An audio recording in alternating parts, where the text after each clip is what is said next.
G'day fellas and welcome to a casted game. Spawning in over on the east side of the map, we've got Vortix who's playing the deli in the colour blue. His opponent who spawns on the opposite side of the map in the colour red playing the deli as well, it is the Mister.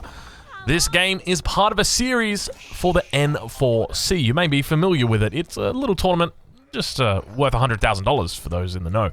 But this game is part of that. It is a final set. The winner of this series actually goes through to Berlin. They get to go through to the physical LAN.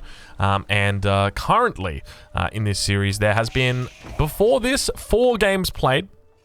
So if you wouldn't like your dinner spoiled, then I encourage you to pause it here, go back and watch the videos before this. I think the 4 videos before this, because I'm about to spoil the score in the current series. It is 2-2. So this map is Hillendale. Hillendale is a wonderful map in my opinion, just simply because it promotes typically a little bit more economics playstyle, but interestingly both players opting for the deli. You might be wondering a little bit, deli, what's the deal with the deli on a map like this? Well, my friend, there's a lot to deal with a deli deal like this. So my theory is as to why Delhi is strong on this map is just simply because of their ability to wall with their infantry. So you start off on this map with 3 entrances typically. I say typically because sometimes it does spawn with a forest blocking the entrance. So you can see here how there's been berry spawn. So sometimes that'll be a forest spawn, and that's right in the middle, and it will just block off the entire entrance. See on the opposite side, we've got a deer spawn. We've got another entrance which has got a very close spawn of trees to it, and another entrance down here with another close spawn of trees. But everybody's got their 3 entrances, and typically you want to be walling up your opponent in this. So there's a lot of different options that you can take on a map like this. You can take the Abbasid, you can take the Chinese, you can take the Holy Roman Empire, all good civilization choices. But the Delhi have been seeing more and more play because obviously they've got 3 sacred sites that they can potentially take. So you've got the 1, the 2, and the 3rd one down the bottom. And their infantry are able to actually construct walls, and so you're able to wall your opponent in very easily without potentially losing villages. There have been multiple times that we've actually seen players try and wall their opponent in and lose villages in the process, and it just really hurts your economy. In the long game, you know, not having a villager that entire time, it really starts to hurt. But let's talk a little bit about what we've got going on between these 2 players and see how even things are. So we've got the Mister who's opened up with a single scout opening. You can see he's got just a few sheep following him at the moment. On the opposite side of the map, we've got Vortix, who is also doing the same thing, just a single scout opening for him. So no double scout opening. Now, typically you would rarely see a Delhi player go for professional scouts, but after the recent buffs, it's not a terrible not a terrible option for them to go for. Wheelbarrow already on the way here for Vortix over in the base of his opponent. Mister also going for that as well, and we already see forestry coming through for Mister already done. So a little bit of deviation in the build orders here, and you can see that that is reflected in the time that it's taken for each player to get down their build order. So Vortix did not start off with a lumber camp. You can see he's just got his very first lumber camp down right now, whereas Mister has already got his lumber camp down and already gone for forestry. But a little bit of a later landmark here on the Dome of the Faith. But nonetheless, I'm curious to see where the division begins, because I guess you could argue that is some division at this stage, but realistically, players still yet to really do that. So yeah, I mean, I think from this point, I guess both players looking to go towards Delhi just because it makes it very easy if their opponent chooses anything other than Delhi because they're able to wall it in. But I think in this situation, after both players are realizing that they're both playing Delhi, it's kind of like, well, you can wall me in, I can wall you in, so let's just not wall each other in, and we'll meet halfway. You know, I'm not going to get DMCA'd. I don't want to have to sing the song. You're really going to make me do it? All right. Can you meet me halfway? You know, you guys know the song. That's a good song. That is a good song right there. Who sung that song? I want to say like Black Eyed Peas. Was it Fergie? I feel like it was Fergie. Hold on, I'm just going to go to the Brains Trust. Was it Fergie? She's not sure. She's not sure who it was. I'm gonna go with Fergie. Stable coming up at the moment for Vortix. So we've got Sanctity coming out for him straight away. No surprises there. Scout on the front line, trying to do his best to send that villager back to the town center to get repaired. But not going to have a lot of luck in response, or not in response, but we've just got a blind barracks coming up here from Mr. He is also going to be doing that Sanctity, so we can see the difference between these two. So we've got 242 for Mr. versus the 227. So a little bit of about 15 seconds difference on those two. But archery range also going to get dropped down here for Vortix. So Vortix has obviously scouted. You saw that he had his scout right here. Did see the barracks going up. Is going to know that there are spearmen on the way. Spearmen. You guys know spearmen. Little guys with the spears. So already opening up or deciding to go into this 2-unit composition. So I'm assuming that I guess the response here would also be to go for a stable for Mr. So, you know, into that sort of standard melee composition that we've seen, you know, people play up against the French as an example. I think it's quite a strong composition. And it definitely puts... the main issue is that it puts the shoe on your foot, and it basically forces you to take the good fights. Because if you don't take the fights, your army's just going to continue to get whittled down. We see forestry coming in. Probably going to see double broadaxe coming in now. We've got horticulture. No professional scouts coming in just yet. We've got that acid or specialized pick. Not yet up to acid distillation at this point, but we'll have a look at the upgrades of his opponent. Looks like we've got everything in there. We can see double broadaxe on the way, well and truly, and we've also got horticulture coming in here. So once again, no survival techniques, no professional scouts, but we do have a double stable coming out for Mr. And already it looks like the scholars looking to jump inside. Indeed they are.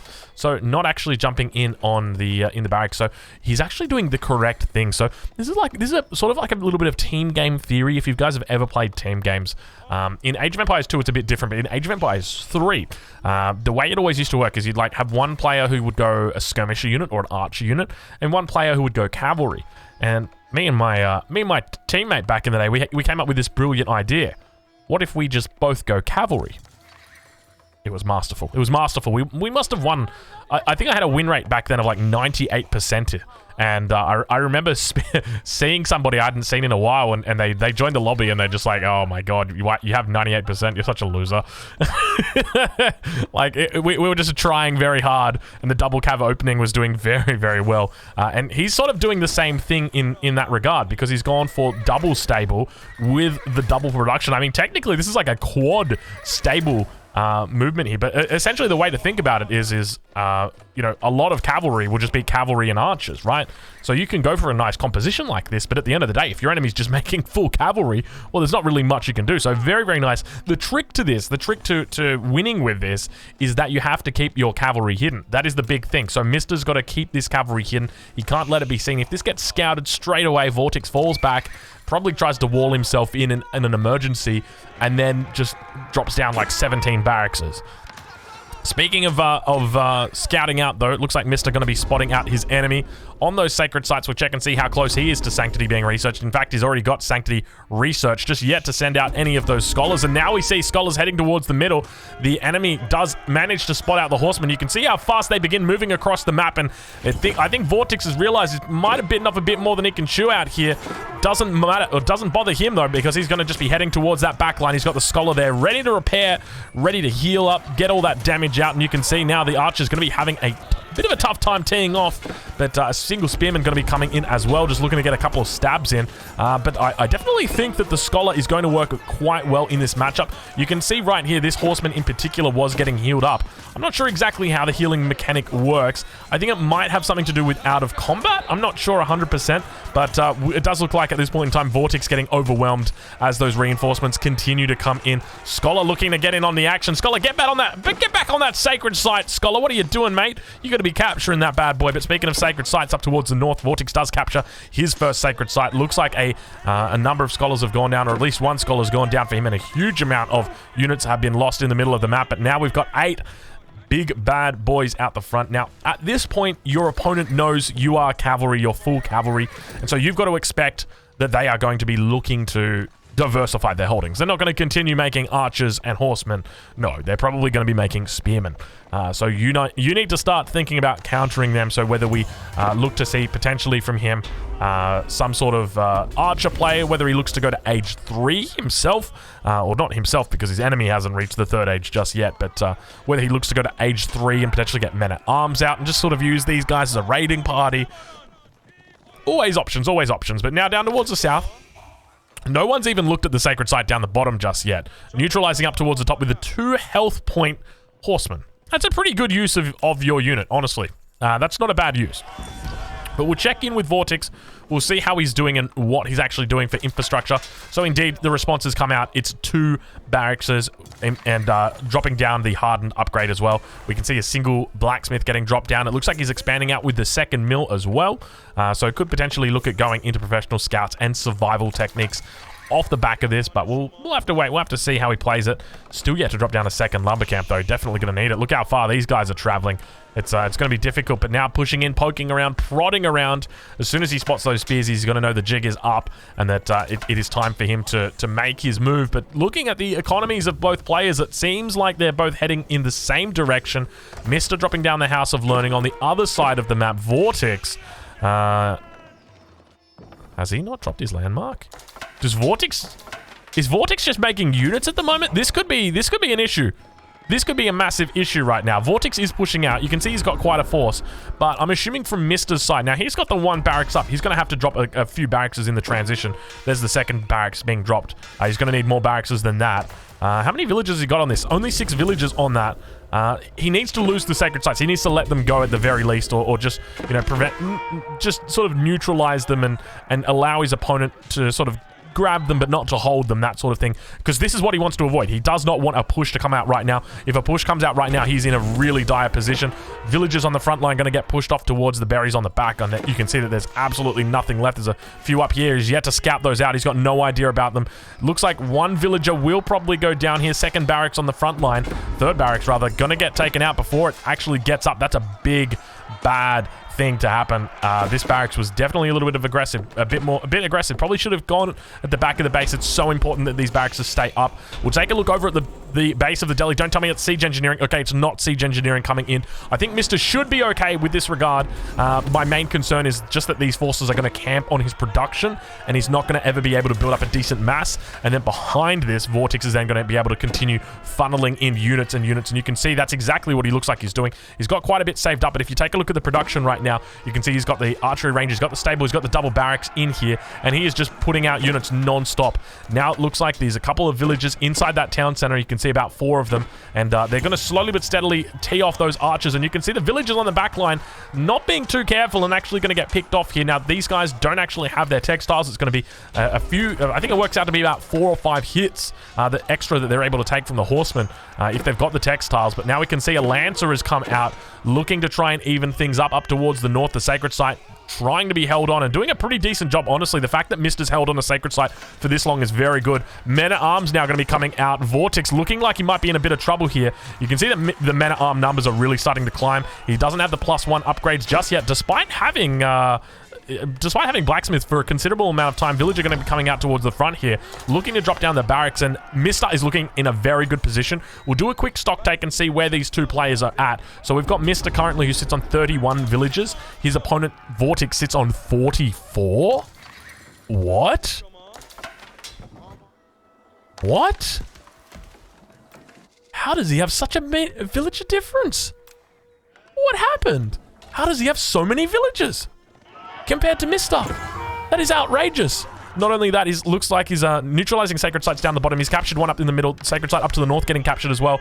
This actually might be bad for Mister. I didn't realize the villager deficit was so badly in Mister's, what's the opposite of favor? Unfavor? It was so badly in Vortix's favor. That is ludicrous how many villagers there are. 46 versus 33, that's a huge difference. A 13 villager difference at the 13-minute mark is almost GG in itself. But Mister going to be trying his best to hold on. You can see these spearmen just absolutely overwhelming the men-at-arms here. The men-at-arms trying their best to hold on, but they're just completely outnumbered, unable to really build up. Now, behind this, Mister still yet to find these berries. I'm sure he would be very thankful if he could. Looks like Mister does once again hold on towards this. I'm going to double check on the upgrade, see how he's doing. Looks like he's gone for +1 attack in the melee and +1 ranged defense. So doesn't actually have the +1 defense in the melee just yet. Behind this, it looks like we've got the House of Learning coming up for Vortix as well. He is rushing it up, 18 villagers on that. We're going to have to check the post-game and see exactly what happened there and find out exactly why that villager count was so damn low. But enemy neutralizing sacred sites towards the middle of the map. Men-at-arms being chased around. We've got, let's do a quick count, 27 military versus the 17 for Mr. But obviously, Mr.'s is a lot more powerful. Got to be careful as these spears, again, look to try and pick a fight with these men-at-arms. Superior numbers, but significantly less superior weapons. Another scholar now moving out. We've got Honed Blade. It's got another 2 minutes 47 on it. We'll compare that over to his opponent, who's sitting on 332, so just barely behind him. And that really just comes down to the fact that he's got significant amounts of scholars sitting away here. So you can see he's got 2 in here at the moment, but Mr. only sitting on absolutely 0. So not the best for him. But got his scholars out on the map. Knight down to the south, or Lancer down to the south. Going to be fighting off against a horseman. Going to be able to win that fight. Not too badly. But being able to force him off the berries here is a very nice victory as well. Both players being forced off their berries at the front of their bases, and it does seem quite balanced in that regard. The only difference here, Vortix has actually found the berries in the back of his base, doing a lot better job of scouting compared to Mr., who just missed a whole bunch of stuff in the back of the base. That's why he's called Mr. That was terrible, Drongo. Again, terrible. But now, villagers coming back out. They know that they should be all right. You can see the men-at-arms charging. They look like they're coming out very quickly. 1.44 movement speed. Wallalol going to be coming in here as well. It looks like Mr. going to be trying his best to get these bad boys off. A couple crossbows on the back line. He's going to be easily able to force these ones out. Not a good bait right there, Mr. You got to try a little bit harder next time with your big baits, my friend. But oh, no, not like this. Do not deliver the relic over to your enemy. Oh, Mr. Big misplays coming out here. He's going to be trying to hold on, but unfortunately loses it. I think he may have grouped it with all of his units, and for some reason it decided to try and get to the back and path to the back, and it just turned around and made a really big mistake. So a bit of a relic delivery right there. Did I say rune again? I feel like I said rune. Oh my gosh, I think that's 2 games in a row I've said the word rune. Why am I saying rune all of a sudden? I've got no idea, but that relic definitely going to get picked up. Let's have a look and see if we can spot any scholars coming out to say good day to it. It doesn't look like it at the moment. There are 2 scholars coming in tandem, it looks like, and up towards the north, the sacred site getting captured up for Mr. Middle one is completely neutralized, south one completely neutralized, but these players definitely very cognizant of the fact that there is an extra little bit of gold on the table here if you can secure up those sites. But Mr. now going to be under a bit of threat. We can see that men-at-arm upgrade still yet to come in. He's going to be waiting for that owned blade, and he's going to know that he should have it a little bit before his enemy. He was up significantly earlier than him, so you'd want to hope that it is. But the numbers here looking incredibly good for Vortix. Vortix also with the crossbows here are really what are going to be able to tear this apart and really make the difference. You can see them focusing down these knights or these lancers, just how much damage they do. It's ludicrous how much damage they do. Take a look at this one. This one's full health. Look at that. Down to almost 0. He didn't even manage to get off all the volleys, but if he did, and he's going to be able to keep kiting out like that, this is where the mangonel needs to come in. It's so important in this situation to have that mangonel to be able to deal with the crossbows, because otherwise you're going to have to go into horsemen. And it just makes it really difficult because the lancers aren't going to work, the men-at-arms aren't going to work, spearmen aren't going to work. I mean, you can technically go archers, but that's a huge investment to be able to try and snipe these down. They're so effective. It's got to be the mangonel that does it. It's the only really thing that can turn the tide, and looks like Vortix is actually coming out on top of this despite being the last one to age up, despite, you know, being behind considerably in military for a large part of this game. He manages to continue making waves and taking out villages here from Mr. We'll do a stock take and check how many villages he's on. 41 at the moment. Only 5 military population compared to 60 and 37. That's good game, ladies and gentlemen. I don't think there's any way Mr.'s going to be able to come back from this unless somehow he's got a mangonel hiding somewhere back here, or at least coming out. It doesn't look like it. We'll have a look at what production he's got. No siege workshops. I don't think there's any way he's going to be able to do it. And he's just making armored units into this as well. And that's going to be a very fatal decision into these crossbows. An absolutely amazing unit, and really the rise of the crossbow is beginning.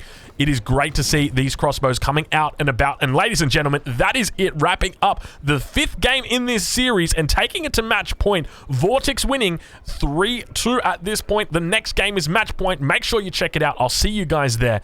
Thank you so much for watching. I'll catch you in the next one.